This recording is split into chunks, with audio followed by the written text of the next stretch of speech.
cold in my room, don't judge me. Today, I decided to make some onigiri. It's very good. I will say that right off the bat. Very yummy. It's a fun snack, but it is a bit time consuming and it is a bit stressful. Honestly, the hardest part was waiting for the fucking rice to cool off so that way I could actually make the rice balls. That and also cutting up the nori, because I wish I owned a food processor, let's just leave it at that. I have not made onigiri in well over a year, so I was a little bit rusty, and I was basically just relying on my notebook with all my other recipes in it, but I think they came out pretty good. I'm very proud of my little onigiris. That's all I have to say. I hope you enjoy the video.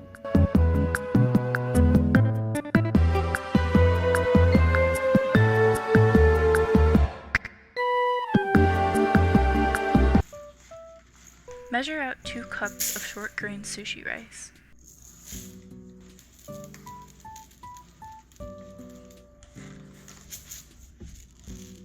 We'll need to wash the rice. If you have a strainer, that will probably be a lot easier than hand washing, but I don't have one. I had to rinse about 6 times for the water to run clear. It was very therapeutic though. I like the way the rice feels.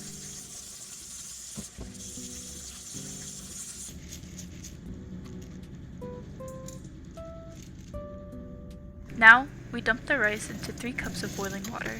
I recommend putting your water to boil before you start washing your rice so you don't have to wait on that. Bring your rice to a boil, then cover and let it sit on low until the water is absorbed.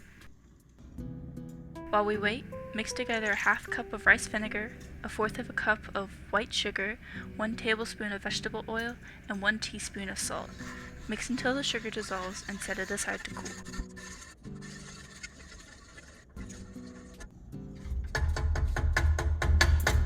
Our rice is still cooking, so I'll be making the Furikake Seasoning for the onigiri. You can usually buy the seasoning at international markets and even at Trader Joe's, but I live in a small town, so we don't have anything like that here.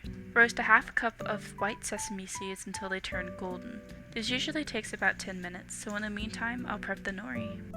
I used 2 sheets here, but I wouldn't go over 3. Like I said in the intro, this part was a bit of a struggle. At first, I tried folding and slicing the nori with a knife. Then I try shredding it by hand.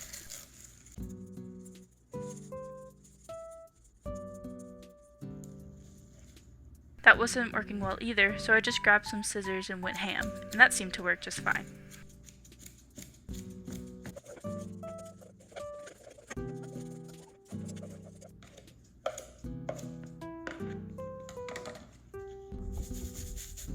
By now, our sesame seeds are cooked. I dump them in, along with half a teaspoon of salt and half a teaspoon of sugar, and mix.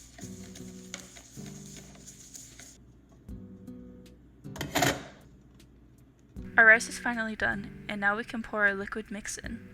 I mix it in real good, then set it on the burner to cook it in more and continue to stir.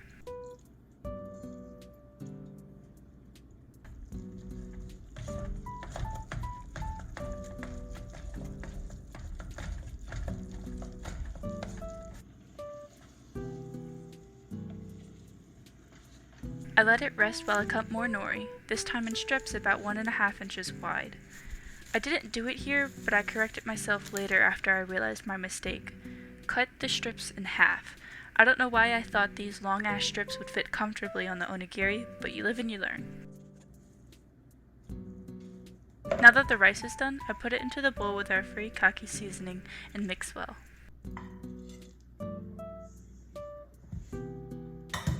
Be sure to really scrape the bottom and corners of the bowl so there isn't a heap of seasoning in one part of the rice. I made that mistake, and while it didn't taste bad, it was not as great as the others.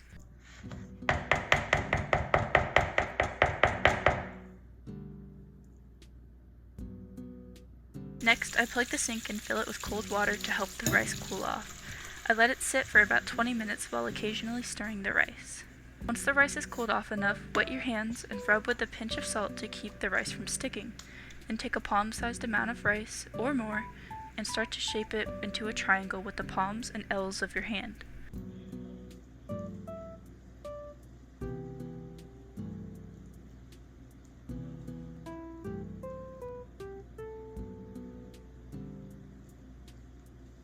Here you can see where I made that mistake with the nori. And here's a much prettier one.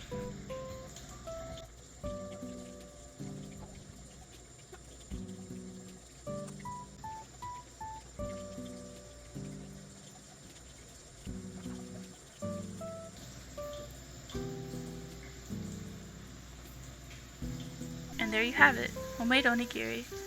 I hope you enjoyed today's video. I had a lot of fun making these. Maybe next time I'll try to add some fillings, and I'll remember to cut my nori and mix my rice better.